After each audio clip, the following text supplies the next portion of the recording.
નમસ્કાર વિદ્યાર્થી મિત્રો, આજના વિડીયોની અંદર આપણે ધોરણ 10નું ગણિતનું એ પણ બેઝિક ગણિતનું મોસ્ટ એમપી પેપરનું સોલ્યુશન તમને કરાવવાના છીએ. તો પ્લીઝ મિત્રો વિડીયોને અંત સુધી જોજો. તમારા જે બીજા મિત્રો છે એમને પણ શેર કરજો જેથી અમને એક્ઝામમાં બેનિફિટ થાય. ઓકે, ચેનલમાં પહેલી વાર આવે તો ચેનલને સબસ્ક્રાઈબ કરી દેજો. જો મિત્રો તમને પહેલાં પેપર ઉપરથી માહિતી મળશે કે પેપર સ્ટાઇલ કઈ રીતના આવશે. તો જો વિભાગ એમાં તમારે 24 ગુણનું આપણે હેતુલક્ષી આવશે 24 ગુણનું. તો એમાં પહેલાં 6 MCQ આવશે અને 6 MCQની અંદર પહેલો પ્રશ્ન છે એ બીજા પાઠનો હશે, કોઈ બી રીતનો હશે, રકમ ચેન્જ થયેલી હશે પણ તોય હશે. ઓકે, પછી બીજો પ્રશ્ન છે એ વિવેચકનો છે. તો એમાં B² - 4AC સૂત્ર આવે એ પ્રમાણે તમે કિંમત મૂકશો તો એનો તમને જવાબ મળી જશે. ખાસ આપણે ધ્યાન રાખવાનું છે કે વિભાગ B, C અને Dમાં આ એક પેપર નથી, આની અંદર બે પેપર છે. એક માર્ચમાં લેવાયેલું પેપર ને એક જૂનમાં, મતલબ એક બોર્ડ એક્ઝામનું ને એક રિપીટ એક્ઝામનું છે. બેઝિક ગણિતનું પેપર છે જે ગઈ સાલમાં લેવાયેલું હતું એ પેપર છે આ. તો ખાસ પેપર સ્ટાઇલ સમજજો. જે વિદ્યાર્થીઓને પાસ થવું છે એ પણ આ વિડીયોને ખાસ અંત સુધી જોજો, કારણ કે એમને પણ આની અંદરથી ફાયદો થશે. અને તમને જો આંકડાશાસ્ત્ર સંભાવના ન આવડતું હોય તો એના માટે શું કરવું એ પણ તમને વિડીયોની અંદર જણાવી દઈશ. તો પહેલાં જો આપણે વિભાગ ડી જોઈશું, જે સૌથી તમારે મોટો વિભાગ છે, જેમાં 4 ગુણના દાખલા આવે છે. તો આપણે બંને પેપરના વિભાગ ડીનો પહેલો વાત કરીશું. તો વિભાગ ડીમાં તમારે જુઓ, જનરલ વિકલ્પ સાથે ટોટલ પ્રશ્ન આવશે 8 અને એમાંથી તમારે લખવાના છે 5. તો 5 દાખલા કયા લખવાના? તમારે જે તમને આવડતા હોય ને એ તમારે પહેલાં લખવાના. તો પહેલો પ્રશ્ન તમને માની લો કે નથી આવડતો, બીજો નથી આવડતો અને ત્રીજો પણ ધારો કે નથી આવડતો. તો 8 પ્રશ્ન હતા, 3 નથી આવડતો. તો પાછળના તમને જે આવડતો ને તમારે લખી નાખવાનો. એક સમાંતર શ્રેણીનો દાખલો આવશે 4 ગુણમાં, એક આવશે આંકડાશાસ્ત્રનો એ પણ મધ્યક શોધોનો.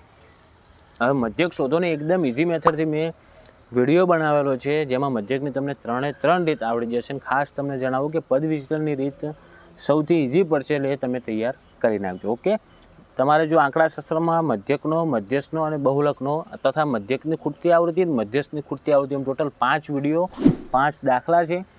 તમને એ વિડીયો તમારે જોવા હોય તો નીચે ડિસ્ક્રિપ્શનમાં એની લિંક મૂકી દઈશ, તો એ વિડીયો તમે જોઈ નાખજો, કારણ કે એ જોશો તો તમને આરામથી મધ્યક, મધ્યસ્થ અને બહુલક આવડી જશે. ઓકે, તો એક તમારે 4 ગુણનો આંકડાશાસ્ત્રનો મધ્યકનો દાખલો આવશે. પછી જુઓ, એમાં બીજો દાખલો આવશે જે મધ્યસ્થનો દાખલો છે. તો એ પણ 4 ને 4 8 ગુણ તમારે કવર થઈ જશે. ત્રીજો છે સંભાવનાનો. જે સંભાવના તમને ના આવડતું તો એની પણ લિંક હું નીચે વિડીયોની ડિસ્ક્રિપ્શનમાં મૂકી દઈશ, તો એ પણ તમે જોઈ નાખજો. ઓકે, એ 4 ગુણનો. અને છેલ્લો જે ચોથો દાખલો છે એ પણ સંભાવનાનો છે. મતલબ 2 સંભાવનાના દાખલા, 2 આંકડાશાસ્ત્રના દાખલા, ટોટલ 16 ગુણનું તમારે વિભાગ ડીમાં આવશે. ઓકે, એવી રીતના વિભાગ સીમાં પણ જુઓ. વિભાગ સીમાં પણ તમારે આંકડાશાસ્ત્રનો અને સંભાવનાનો એક દાખલો આવશે. જુઓ, 3 ગુણનો વિભાગ સીમાં પહેલો જ દેખાય સંભાવનાનો દાખલો છે, અને એના ઉપરનો જે દાખલો છે એ આંકડાશાસ્ત્રનો છે, જેમાં તમારે બહુલક શોધવાનો છે. તો 3 ને 3 6 અને 16 ગુણ વિભાગ ડી, અને 16 અને 6 મતલબ 22 ગુણનું થિયરીમાં તમારે આરામથી આવી જાય. અને એ પણ મેં તમને કીધું એમ, જો નીચે પ્લેલિસ્ટમાં એની આપેલી છે લિંક, તમે જોશો તો તમને 100% આવડી જશે. ઓકે, જોઈ અને પછી એકવાર એની પ્રેક્ટિસ કરી નાખજો. હવે આપણે બીજું પેપર છે જે એ લેવાયેલ છે તમારા માર્ચમાં. એમાં પણ આની આ સેમ પેપર સ્ટાઇલ છે. જનરલ વિકલ્પવાળા ઓપ્શન આપવામાં આવશે તમને. અને વિભાગ ડીમાં પહેલાં જ જોઈ નાખો તમે, વિભાગ ડીમાં 2 દાખલા હશે સંભાવનાના. તો છેલ્લો દાખલો અને એના ઉપરનો દાખલો જુઓ, બંને દાખલા સંભાવનાના છે. એનાથી 2 આગળના દાખલા હશે એ મધ્યક અને મધ્યસ્થના હશે, મતલબ આંકડાશાસ્ત્રના હશે. તો જુઓ, સેમ ટુ સેમ દાખલો જે જૂનમાં હતો એ જ માર્ચમાં હતો. મતલબ આ મોસ્ટ એમપી દાખલો કહેવાય. તો તમે આ ખાસ દાખલો તૈયાર કરી નાખજો. સ્વાધ્યાયના જ દાખલા છે તમારા. ઓકે, અને મધ્યસ્થનો આમાં જે તમને આપેલ છે થોડોક હાર્ડ દાખલો છે, જે ખૂટતી આવૃત્તિનો છે. ખૂટતી આવૃત્તિનો દાખલો પણ જે તમને આંકડાશાસ્ત્રની પ્લેલિસ્ટ આપેલી છે ને એની અંદર દાખલો મળી જશે. તો ખાસ તમને જણાવું છું કે વિડીયો પૂરો થાય એવું પહેલાં તમે ડિસ્ક્રિપ્શન બોક્સમાં જઈ આંકડાશાસ્ત્ર મેં જાતે ગણાવેલું છે, અને એ પણ એકદમ ઇઝી મેથડથી તમને આવડી જાય એટલી ઇઝી મેથડથી ગણાવેલું છે. તો વિડીયો જોઈ નાખજો. આંકડાશાસ્ત્ર અને સંભાવનાના તમારે થિયરીમાં 22 ગુણ તો રોકડા તૈયાર થઈ જશે. ઓકે, એકદમ ઇઝી મેથડથી ગણાવેલ છે. તો વિડીયો પૂરો થાય એવું પહેલાં તમે નીચે ડિસ્ક્રિપ્શનમાં લિંક ઉપર ક્લિક કરીને વિડીયો જોઈ નાખજો, અને એ રીતના દાખલા તરત પ્રેક્ટિસ કરજો. એકલા વિડીયો જોવાથી આવડશે નહીં. હવે વિભાગ સીમાં તમે જોઈ નાખો એવી રીતના. એક સંભાવનાનો 3 ગુણનો દાખલો આવ્યો અને એક આવ્યો બહુલકનો દાખલો જે આંકડાશાસ્ત્રનો છે. થઈ ગયા તમારે 6 ગુણ વિભાગ સીના અને 16 ગુણ વિભાગ ડીના. એટલે 16 અને 6 22 ગુણ તમારે રોકડા માર્ક્સ છે.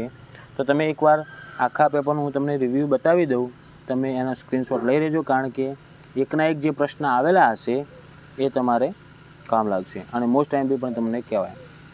પહેલાં આપણે જોઈશું વિભાગ એ. તમારે સ્ક્રીનશોટ લઈ લેવાનું છે. પછી ગુસાનો અને લસાનો પણ જે નાના નાના દાખલા છે. પછી જુઓ સંભાવનાનો PA વાળા સૂત્ર ઉપરથી પણ એક વિભાગીયમાં દાખલો આવેલો છે. PA બરાબર 0.62 હોય તો PA 12 બરાબર કેટલા થાય, તો એ પણ તમે ગણાવી નાખજો. ઓકે. અને બહુલકનો પણ એવી રીતના આંકડાશાસ્ત્રનો પણ એક દાખલો આવેલો છે. તો મિત્રો આજના વિડીયો માટે આપણે આટલું જ રાખીશું. આગળ તમે સ્ક્રીનશોટ લઈ લેજો. હું એક પછી એક પેપરનો ફોટો સ્ક્રોલ કરતો રહું છું. તમે વિડીયોને પોઝ કરીને સ્ક્રીનશોટ લઈ લેજો, તમને ખૂબ જ કામ લાગશે. આ દાખલા બધા જ મોસ્ટ MP દાખલા કહેવાય. ઓકે. જુઓ, પછી તમને વિભાગ સીમાં એ પણ જણાવી દઉં કે લોપની રીત ને આદેશની રીત 2 દાખલા આવેલા છે. એ પણ એકદમ ઇઝી મેથડથી આવડી જાય ને એટલે ઇઝી મેથડથી મેં તમને ગણાવેલા છે. એની લિંક નીચે ડિસ્ક્રિપ્શનમાં હશે. પહેલાં તમે વિડીયો જોવાનું ભૂલતા નહીં. આ પેપરનો વિડીયો પટેવો પહેલો એ વિડીયો જોઈ નાખજો. ઇઝી મેથડથી આવડી જાય એ રીતના. જુઓ તો 3 ને 3 6 ગુણ આ બીજા થયા, તો તમારે 28 ગુણનું વિભાગ સી અને ડીમાંથી આ 4 વિડીયો તમે મેં કીધું એ તમને જોઈ નાખશો ને તો તમને એક્ઝેક્ટલી તમને મળી જશે. ઓકે. જે વિદ્યાર્થીઓને પાસ થવું છે અને વિભાગ એમાંથી બીજા ખાલી 5 ગુણ લાવવાના રહેશે. 28 ગુણ તો તમારે વિભાગ સી અને ડીમાંથી કવર થઈ જશે. ખાલી મેં કીધું એટલું તમે કરશો તો. પછી આગળ સમાંતર શ્રેણીનું. તો સમાંતર શ્રેણી પણ મેં ગણાવેલું છે. એના મોસ્ટ MP પણ દાખલા આપેલા છે, જે મેં બોર્ડ એક્ઝામ 2024માં મોસ્ટ MP દાખલા આપ્યા છે અને એની મેથડ પણ શીખવી છે. એની પણ પ્લેલિસ્ટની લિંક મૂકી દઈશ. ઓકે. તમારે કશું જ કરવાનું નથી. ડિસ્ક્રિપ્શન બોક્સ ખોલવાનું છે, નીચે પ્લેલિસ્ટમાં લિંક ઉપર જઈ બધા વિડીયો જોઈ નાખજો. ઓકે. દરેકને મળી જશે. સ્ક્રીનશોટ તમે લેતા રહેજો. જુઓ, આ મધ્યકનો એક સ્ક્રીનશોટ લઈ રહ્યો, સમાંતર શ્રેણીનો પણ એક સ્ક્રીનશોટ લઈ રહેજો. એવી જ રીતના તમને મધ્ય શોધવાનો પણ એક દાખલો આપ્યો છે. મતલબ વિભાગ સીમાં તમને 2 દાખલા આપેલા છે. તો હવે તમે ટોટલ ગણતરી મારો. વિભાગ ડીમાં 16 ગુણનું સંભાવના અને આંકડાશાસ્ત્ર, વિભાગ સીમાં એક સંભાવના અને 2 આંકડાશાસ્ત્રના, એટલે 3 3 9, 16 ને 9 25 ગુણનું થયું. અને 2 આદેશની રીત અને લોપની રીતના દાખલા આવશે. એ વિભાગ સીમાં જ આવશે. એટલે 6 ગુણનું, એટલે 31 ગુણની થિયરી થઈ ગઈ. હવે તમારે ફક્ત 2 ગુણ જોશે પાસ થવાવાળા વિદ્યાર્થીઓને. ઓકે. આ તકતીવાળો દાખલો મોસ્ટ MP છે, ખાસ તૈયાર કરજો. પછી આપણે જોઈશું બીજું પેપર માર્ચનું. એમાં જે દાખલા વિભાગ ડી સીમાં આવ્યા એનો તમે સ્ક્રીનશોટ લઈ લેજો. ગુસાનો એક દાખલો આવશે જ. જુઓ, આ પેપરમાં પણ છે. ખરું ખોટામાં આવી શકે, ખાલી જગ્યામાં પણ આવી શકે છે. સંભાવનાનો એક આવશે જ વિભાગ એમાં. ઓકે. તો સમાંતર શ્રેણીના નાના નાના દાખલા આવશે. એટલે જે મેં મોસ્ટ MP 2024માં મેથડ ગણાવી, મેથડ ઉપર તમે ફોકસ કરજો, કારણ કે રકમ ચેન્જ થાય ને તો તમને મેથડ આવડતી છે તો દાખલા બધા જ આવડી જશે. આ કોષ્ટક પણ આવે જ છે.